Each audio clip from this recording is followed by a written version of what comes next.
Perkenalkan, nama saya Dara Cantika. Saya perwakilan dari MTSN 2 Aceh Besar. Hari ini Dara akan bercerita sebuah kisah yang terjadi di Penurun Gayo bertahun-tahun yang silam. Dahulu kala ada suatu keluarga yang terdiri dari ayah, ibu, seorang anak berumur 7 tahun, dan seorang anak masih menyusui. Sang ayah bekerja sebagai seorang petani. Di waktu senggang, ia biasanya memburu rusa di hutan. Ia juga menangkap belalang di sawah untuk dijadikan makanan apabila ia gagal memburu rusa di hutan.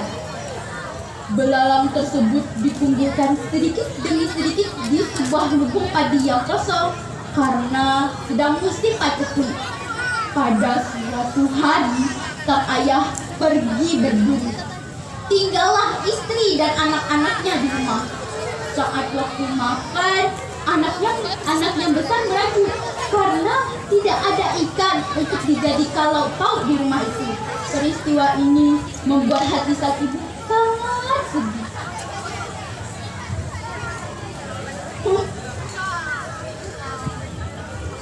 Kenapa, nak?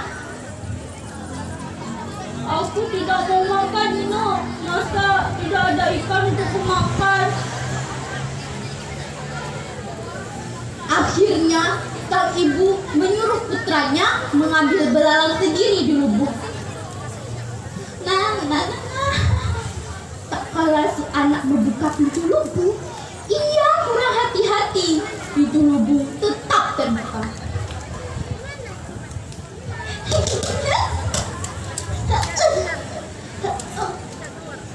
Kenapa belalangnya tinggal sedikit? Tidak, aku lupa menutup pintu lubungnya. Sambil meringkis menangis, si anak mengadu pada ibunya.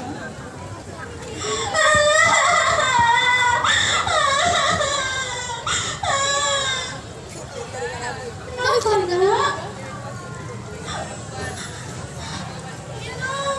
Aku kurang hati-hati saat membuka pintu lubung yang membuat semua belalangnya terbang. Aduh, jika ayah tahu, pasti dia akan marah. Tidak apa-apa, biar ini yang tahu nanti ya. Sementara itu, si ayah pulang. Ia tampak begitu kesal dan marah. Ditambah lagi, ia tidak mendapat rusa beruang.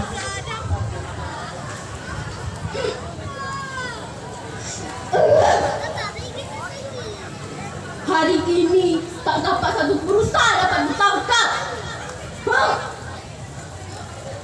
Istrinya yang dulu pun memberitahukan kepada suaminya bahwa semua belalang di lubung telah terbang. Keadaan ini membuat amarah sang suami bertambah. Ia memukuli istrinya sampai babak belur dan menyeretnya meninggalkan rumah.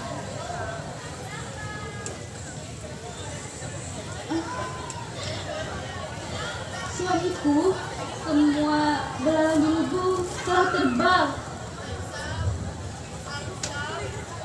Apa? Kamu memang istri yang tak berguna.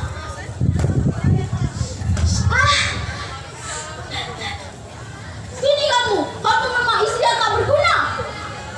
Pergi kamu dari rumah ini dan jangan pernah kembali. Sambil meringkis menangis, sang istri meninggalkan rumah.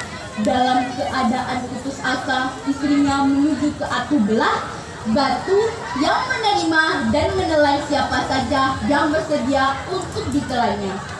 Permintaan semacam ini dapat terkabulkan apabila ia menjanji dengan menyanyikan kata-kata dalam bahasa Melayu.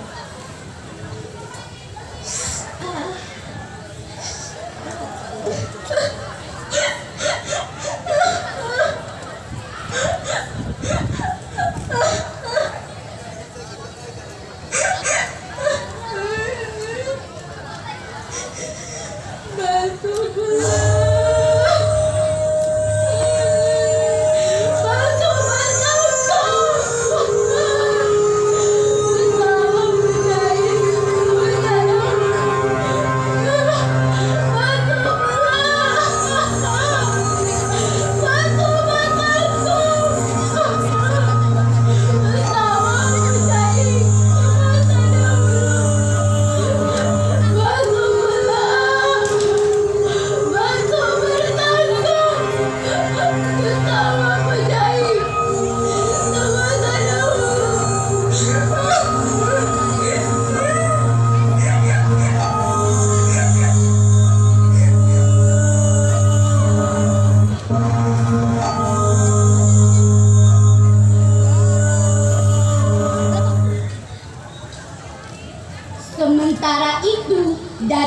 kejauhan anak-anaknya mengikutinya sambil menangis. Yang besar mengendang yang kecil.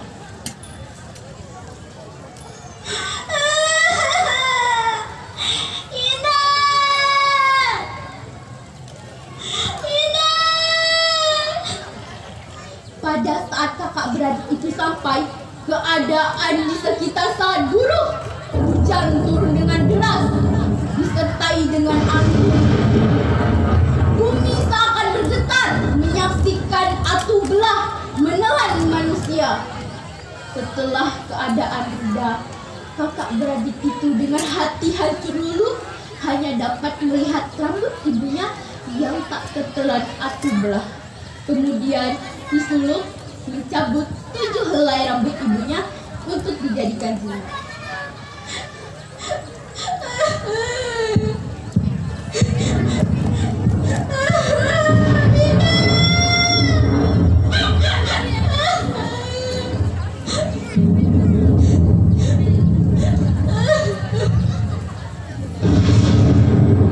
Begitulah akhir cerita dan atu belah. Kesimpulan dari cerita ini adalah bersikap ceroboh dapat merugikan diri sendiri dan orang lain. Dan mengambil tindakan saat keadaan lupa diri dapat menyulitkan diri sendiri dan orang-orang yang kita sayangi. Sekian dari saya. Assalamualaikum warahmatullahi wabarakatuh.